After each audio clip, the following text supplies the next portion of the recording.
Chapter 29 The Last Day on Earth. On the day of the winter solstice, Sunny woke up feeling tired and drowsy. No matter how much he tried to shake off this listlessness, it wouldn't go away. In the end, he just stayed in the bed for a while, wrapping himself in a blanket. He was already familiar with this feeling of never-ending and snaring sleepiness.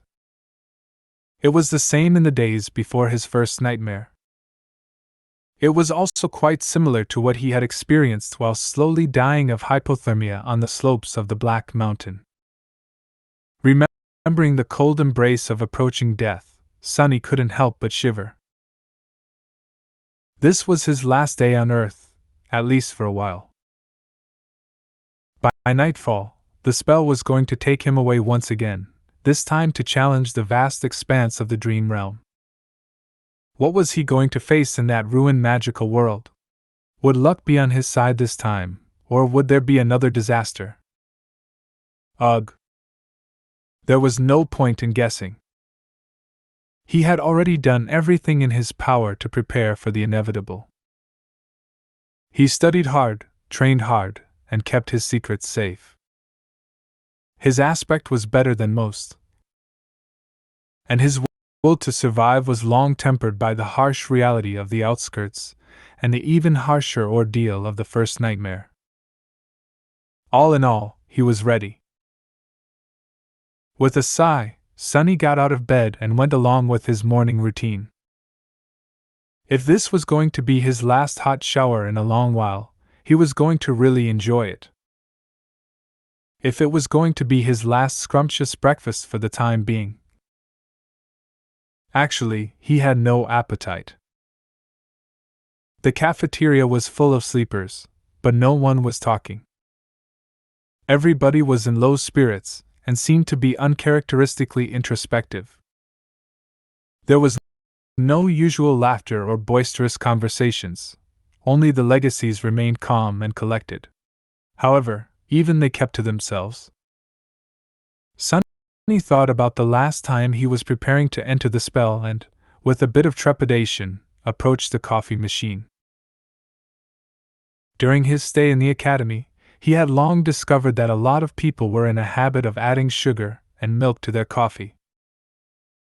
So, on this auspicious day, he decided to give it another try. After all, it was nice to have a tradition. A few minutes later, he had taken his usual seat near Kasia, the blind girl. Despite their compulsory closeness, they had not talked to each other even once, just like two strangers forced to share the same space by circumstances beyond their control.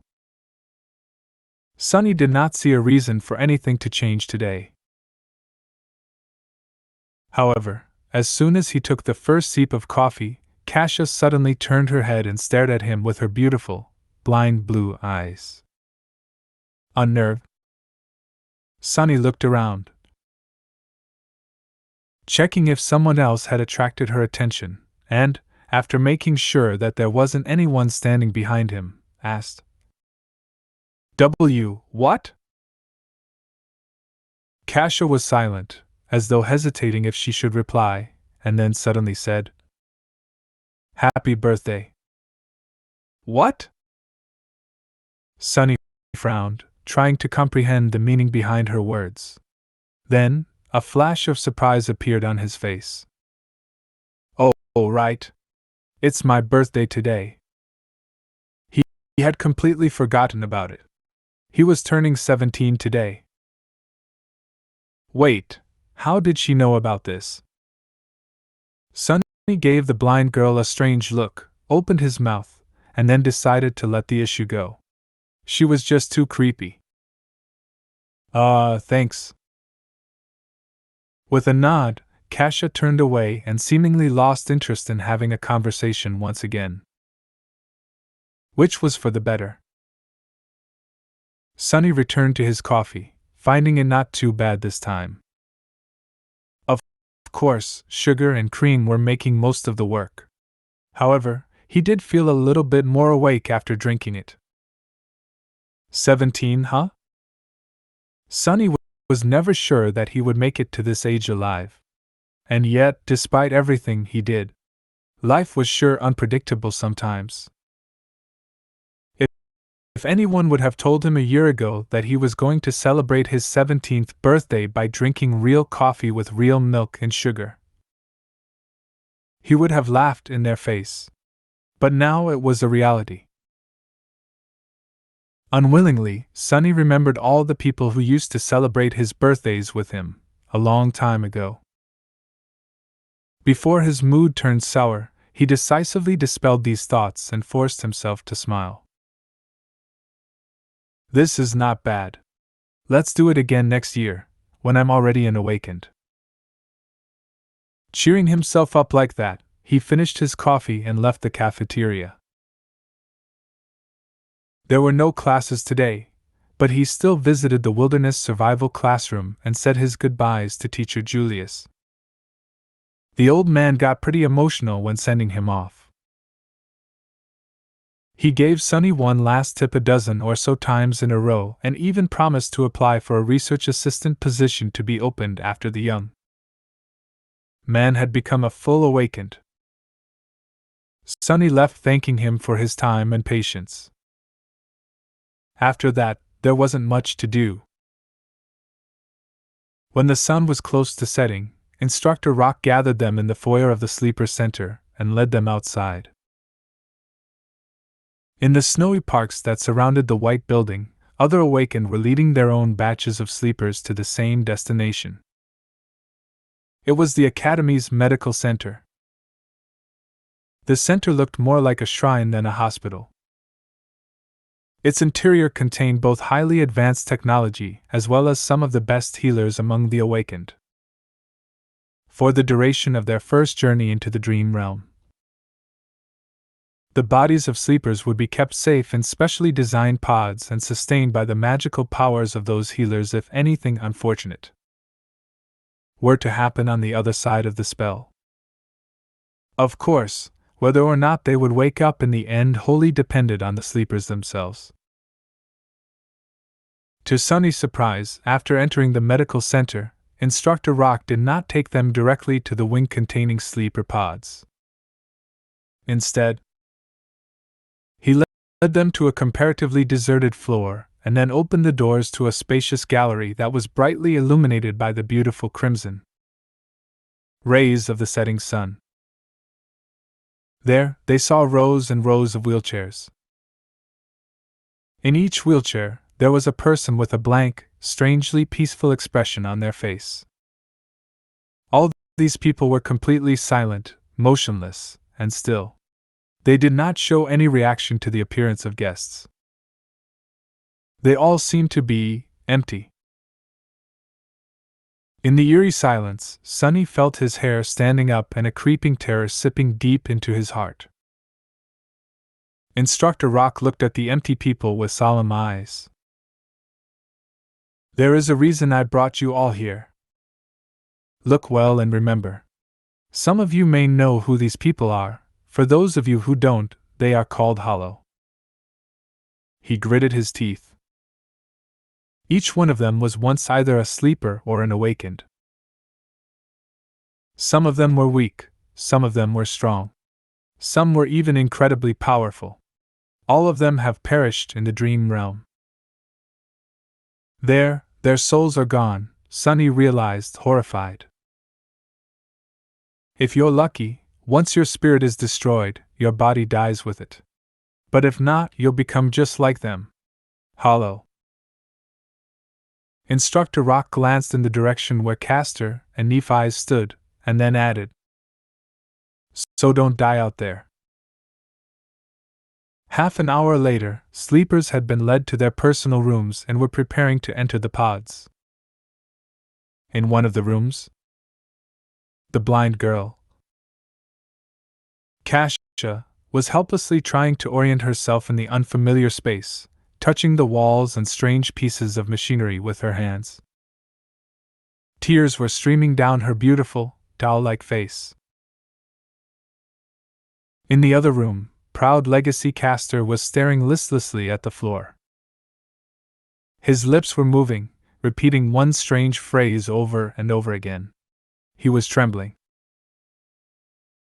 Somewhere else, changing star Nephi's, the last daughter of the immortal Flame clan, was looking down at her hands.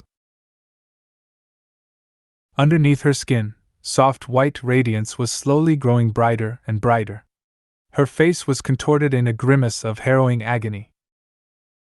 And finally, there was a room where Shadow Slave Sunless, lost from light, turned away from the sleeping pod and glanced down at his shadow. "Well? Are you ready?" The shadow shrugged and didn't answer. Sunny sighed. "Yeah, me too." With that, he stepped forward and climbed into the pod. In the vast echoing darkness, he heard, "Welcome to the Dream Realm, Sunless." Chapter 30, Starless Void. Sunny was expecting to first look at the place where his arrival to the Dream Realm was going to take place from above. Just like it had happened at the beginning of the first nightmare. Back then, time had magically moved in reverse, giving him an opportunity to see hints of what he was going to face. Instead, immediately after hearing the greetings of the spell, Sunny found himself blind and drowning. As he instinctively tried to open his mouth to scream, salty water rushed inside, making him choke and twitch. More than that, he couldn't see anything. No, it's not that he couldn't see. It's just there was no source of light around.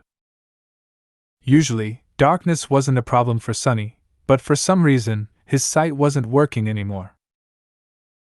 Maybe the seawater he was submerged in was blocking it. If it wasn't for the special space perception that the affinity to shadows gave him, he would have been completely disoriented. With its help, though, he barely managed to understand which side was down and which side was up. Luckily, Teacher Julius's lessons had included swimming. Swearing to thank both the old man and Master Jet once he came back, Sunny forced himself to stay calm and began to swim upward. In a few long and tense seconds, his head broke through the surface of the water. Sunny was finally able to draw in a deep, hoarse breath. "Breathe, breathe. You're still alive." After sucking in enough air to soothe his burning lungs and compose himself to a certain degree, Sunny carefully spun in the water, trying to take in his surroundings. What met him was an endless, jet-black expanse of undulating waves. Above them was an empty black sky. There was no moon, no stars, just a dark vastness of repressive nothingness. Sunny blinked a few times, cold dread taking hold of his heart. "This is a sea? An ocean? Was I dropped in the middle of an ocean?" No, it couldn't be. There had to be solid ground somewhere nearby. As he was gripped by a momentary panic, a remote sound suddenly drew his attention. Sunny turned around and saw a triangular dorsal fin moving in his direction. Luckily, it was still hundreds and hundreds of meters away. "Wait, if it's so far away, then how come I can see it so clearly?" Despite being submerged in water, Sunny still felt like there was suddenly cold sweat all over his body. By his estimation, that dorsal fin was at least 5 meters tall. It was rapidly approaching, growing visibly larger with each second. "Damn you, spell!" With eyes full of horror, Sunny spun again, desperately trying to find something. Anything to save him. And there, a short distance away, he finally noticed a black mass protruding slightly above the water. Not wasting even a second on thinking, he started to swing his arms and legs, swimming in the direction of the black mass with a considerable speed. However, no matter how fast he swam, the giant shadow of the unknown creature was closing the distance between them much faster. A small part of Sunny's mind managed to preserve its rationality even when faced with this boundless, primal fear. Not allowing himself to slip entirely into panic, Sunny tried to think, and then silently commanded his own shadow to wrap itself around his body. Instantly, his speed increased twofold. Just seconds before the unknown colossus got to him, Sunny reached the black mass, stretched out his hands, and pulled himself out of the water. He rolled away from the edge, scratching his skin on the uneven rocks, and jumped in fright when the whole surface underneath him shuddered, as though something massive had collided with it. As Sunny backed out, terrifying jaws appeared from the water, with rows and rows of giant teeth, each one as long as he was tall. He opened his eyes wide, understanding that the rock he had climbed on was not tall enough to save him from the monster. Why is it even trying to eat me? I'm too small to be considered a filling snack for something this enormous. However, before the monster had a chance to attack, a colossal tentacle suddenly broke through the water and rose into the air like some strange, black tower. Before too long, it fell down, entangling the owner of the giant maw and pulling it back under the water. Sunny lost the feeling in his legs and plopped on the ground, his mouth opened. His whole body was shaking. A few seconds later, the dark sea was calm again, as though nothing has happened. The indifferent waves continued to move silently under the lightless sky. So, it wasn't trying to eat me, he realized, frozen. It was trying to run away. A few minutes later, Sunny was pretty sure that nothing was going to devour him, at least not immediately. With that certainty, he was finally in a state of mind to stop trembling and explore his surroundings a little. The black mass he climbed onto turned out to be a single stone platform of around 12 meters in diameter. Its surface was mostly flat, covered with grooves, and somewhat dry. Due to the regular shape of its edges, it seemed more like something man-made than a natural formation. But then again, here in the dream realm, it was hard to be sure that something man-made was actually made by humans, as opposed to. Better not to think about it. The platform wasn't connected to anything, existing as a tiny island in the sea of darkness. There wasn't anything else above the water for as far as Sunny was able to see. After discovering that fact, he also realized something else. It was that he was wet, cold, and completely naked. In his defense, the clothing situation was the last thing one would think about when trying to save themselves from abyssal monsters. Also, it's not like someone was here to witness his stark paleness and private bits. Still, it was sort of cold. Sunny summoned the puppeteer's shroud and watched as dark gray garments covered his body. It even came with a pair of high, soft-soled leather boots. Clad in gray fabric and lusterless leather, he suddenly felt much safer. Not to mention warm.